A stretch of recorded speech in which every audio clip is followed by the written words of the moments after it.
This video is going to be a look at 3 plays that the Eagles offense utilized against the Giants, I think, in the playoffs in 2022.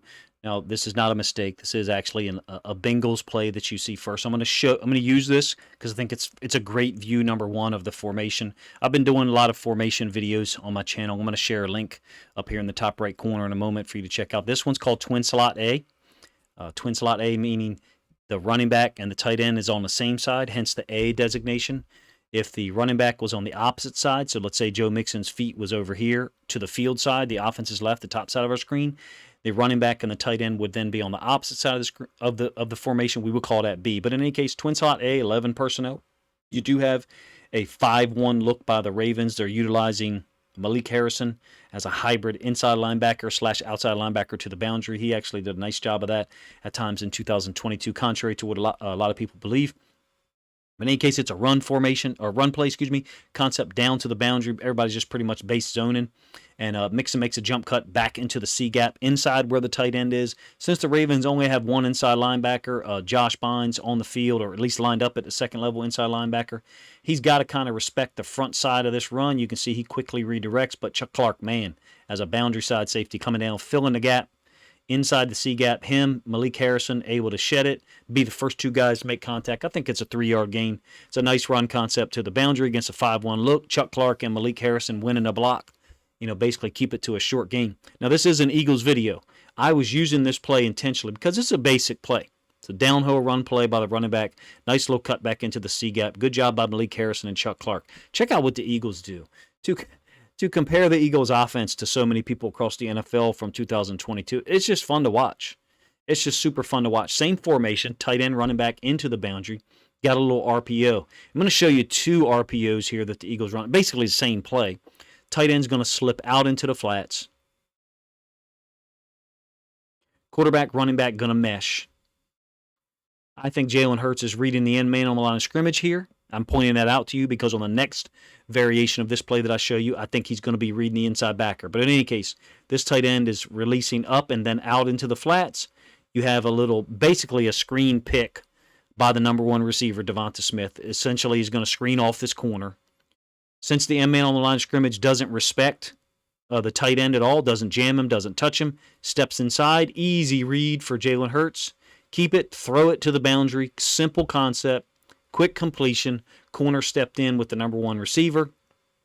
Nearly a touchdown to Goddard. Let's just see it one more time from the All-22. Then we'll go to the second version of it. I'm trying to do a little bit more quick videos on my channel. I tend to get a little long-winded. But you can see the read, defensive end, outside linebacker, whatever you want to call them, didn't respect the tight end's outside release. It's kind of an intentional slow release by this tight end, though. That's one of the things I like about the way the Eagles do this. Inside linebacker, additionally, is not widening up. No one is playing the tight end at all when this number 1 receiver goes in. Corner follows him. Wide open, easy completion. It's one of the reasons why Jalen Hurts had such a high completion percentage at times this year. Offense was generated and created to thwart specific things to the boundary. When I say to the boundary, ball's on the hash here. Here's the boundary side down here, bottom side of our screen, right-hand side of the Eagles offense. This is the field up here. Because of the nature of the Eagles offense, you're normally getting 3/2 to the twin side of the twin slot. You got 2 over there. To the downside, you've got tight end, running back, into the boundary again, twin slot A into the boundary. It's a commonly used formation. Same concept. This time, I think Hurts happens to be reading the inside linebacker. It's one of the things I really like about the play. I'll let you see it from the All-22 and then the end zone angle. I believe that Hurts is going to be reading the inside linebacker to the bottom side right here. So now his read is, if he doesn't go with the running back, then give it to the running back. It's kind of the opposite of the read that I just showed you from the previous play, which was if the guy runs down the line of scrimmage, keep it and throw it out into the flats to the tight end. Well, now it's if the linebacker doesn't go with the run play, give it to the running back. It's simple. Simple read, easy football, cool variation of how they're blocking it. I pointed this out in another video, I think after the Super Bowl maybe. They're taking advantage of Kelsey's athleticism, also the defense's alignment. Since you have the tight end to the boundary, your offense side going to get the 3 technique to the boundary. What does that do to even fronts? It puts the one technique to the field. Well, check out how the Eagles block this. They basically some people call it pin pull, down with the guard, and then pull with the center and loop him up to the front side inside linebacker. Conversely, or additionally, they're also taking this slot receiver, bringing him down. He ends up bringing this nickel defender with him, basically creating a 2-for-1 or 3-on-2. You can see the wall that they've created with Kelce and that number 2 receiver, the slot receiver. Miles Sanders able to slide right through it. So you got Hurts making the read post-snap. He probably had a little bit of an idea pre-snap maybe about what he was going to do. You're going to see the the end zone here in a minute. And then post-snap, you've got what most people will call the pin pull with these guys. Not as much of a down block as I described, actually. It's more of ends up being more like a zone block with that left guard. And then Kelce wrapping up, getting in the way. A.J. Brown not really doing much as a blocker. That's the second time I pointed that out in a week or two. May have to look at some of his blocking, but generally I don't judge people based on just one play because you never know what the play before was. You never know how much effort somebody had to expend the play before, especially if it's a hurry-up offense situation. It certainly looks like A.J. Brown acknowledges that he didn't do a great job blocking there. Let's check out the end zone angle of this. I believe that as this running back crosses Hurts' face, I believe Hurts is reading this guy here, whereas on the previous play, the one down on the goal line, he was reading that defensive end, to the downside of the screen, the left-hand side here. You can see the read, Kelce wrapping, the slot receiver coming into the screen. Cool stuff, nice and smooth.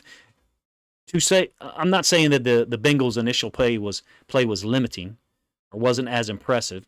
It just doesn't look as smooth. Not as easily creating space for players to take advantage of. Maybe I should phrase it that way. I'm sure that the Eagles ran plenty of boring downhill runs for 3 yards in the course of the 2022 season. So in no way am I trying to say, the Eagles' offense is just better than the Bengals.